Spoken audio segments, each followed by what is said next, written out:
Mi estimado Rafael Aviña, ¿qué nos cuentas de tu aventura cinematográfica?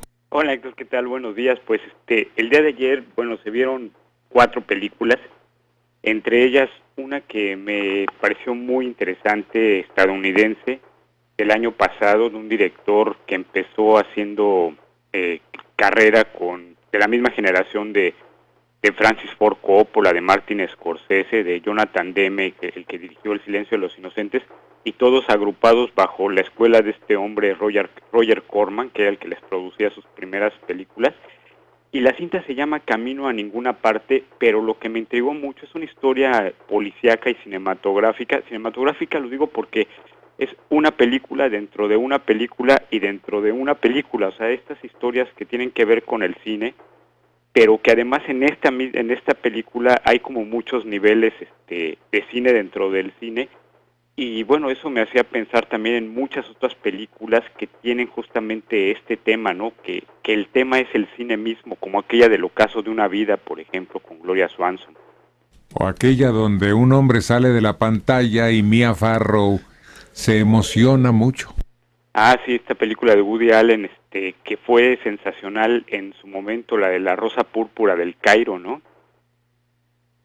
Así es. Y bueno, esto del cine dentro del cine me llevó a pensar también de recordar películas mexicanas que tuvieran que ver con el tema. Y bueno, recordé por lo menos 3 que a mí me gustaron muchísimo. Una que se llama Maldita Ciudad, que es una de mis películas favoritas, de Ismael Rodríguez, de este guionista que es Julio Aldama, ¿no?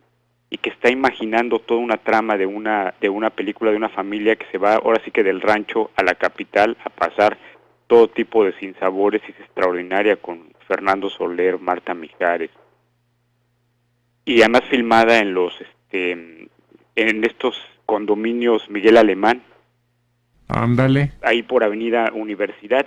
Y además en esa película hay un detalle muy curioso, la sirvienta de Luz María Aguilar y de Amparo Rosamena, que es la mamá de Luz María Aguilar, es María Victoria. Hace poquito supe que ese papel no estaba pensado para María Victoria, el personaje de Paquita, que después se hicieron varias películas.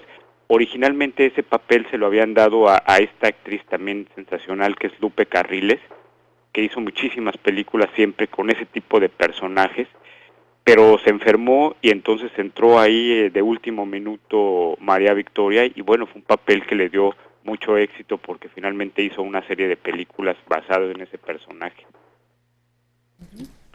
O aquella de Cascabel también, esta película con este actor Sergio Jiménez, de un cineasta que se va a Chiapas a hacer un documental, y eso pues también era el cine dentro del cine nada más que documental.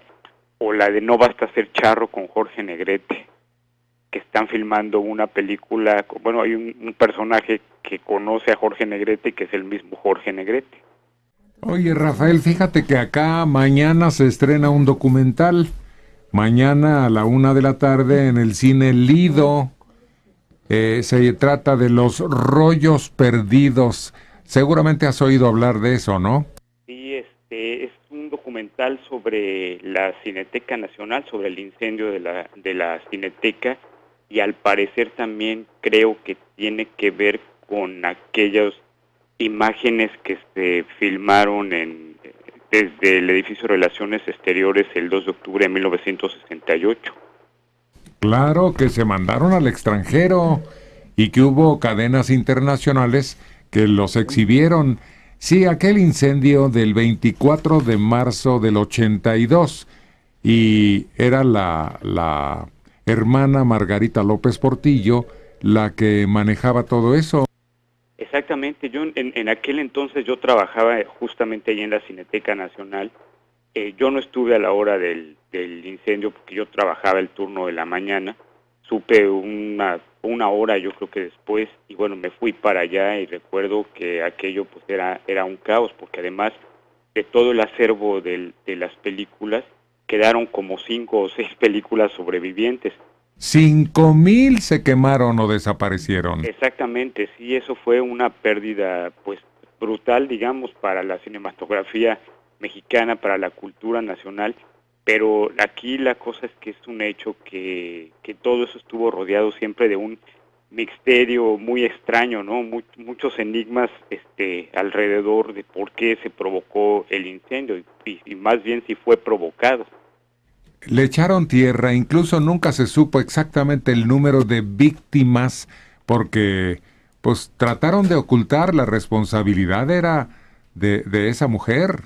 Exacto, yo recuerdo que días después, cuando andaba caminando por ahí, a nosotros nos pasaron al edificio de junto en los estudios Churubusco, donde está la Escuela de Cine del Estado, que es el Centro de Capacitación Cinematográfica, y me acuerdo que caminando por ahí encontré muchísimas credenciales quemadas y tiradas, pero te estoy hablando de centenares de credenciales, entonces yo no sé si o eran personas que estuvieron en efecto, que fueron víctimas del incendio, o credenciales que tenían ahí de personas que las olvidaban, pero sí fue definitivamente, pues Margarita López Portillo tuvo mucho que ver ahí.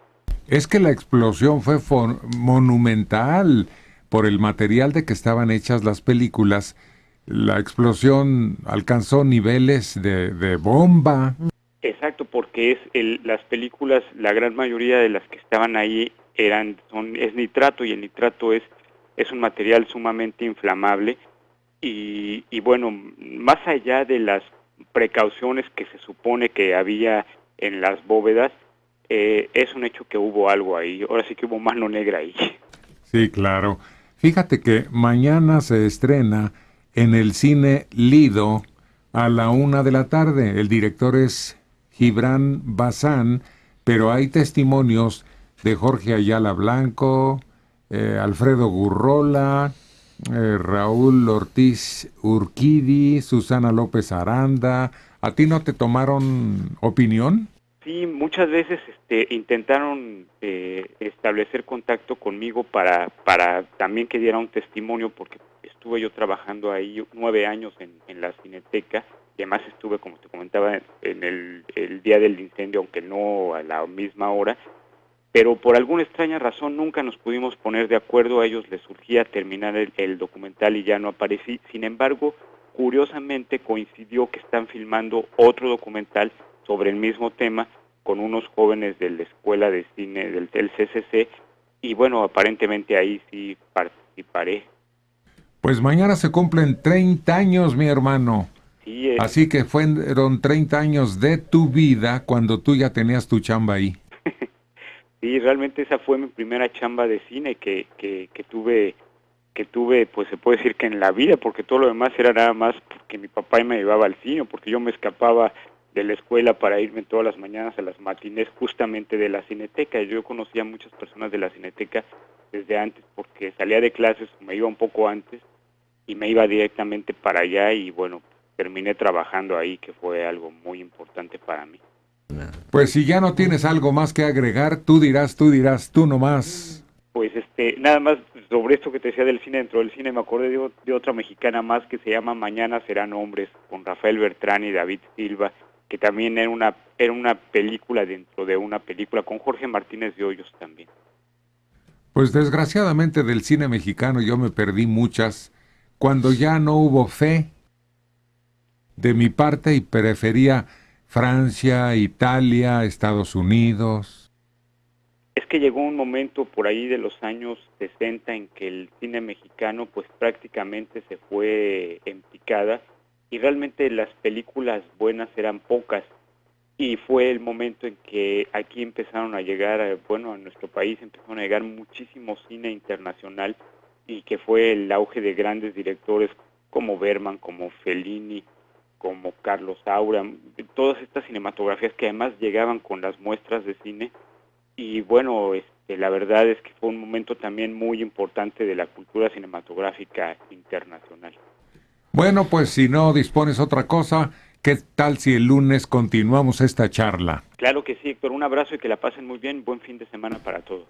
Órale, igualmente.